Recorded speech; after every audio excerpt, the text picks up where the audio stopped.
Let's wrap up this section and get into your homework assignments.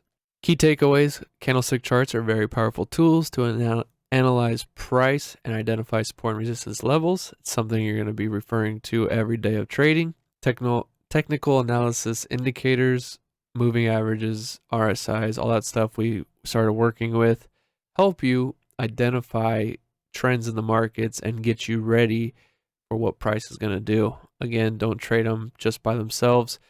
Use a couple together, use price action, and get a better understanding of where it's going, and then get ready to execute. Patterns are also indicators to get you ready to watch price, but to not be traded alone, like trend lines, wedges, triangles, head and shoulders, and all that stuff. It's also very important to go through different time frames, reference the higher time frames, but trade on lower time frames to get a better entry and risk.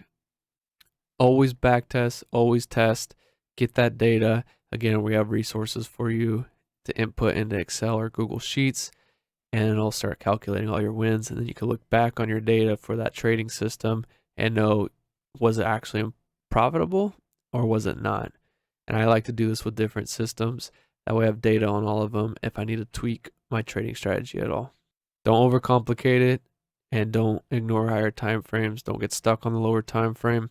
It's going to make you get emotional and get lost in price. Always refer back to the higher time frame when you're confused on where price is going.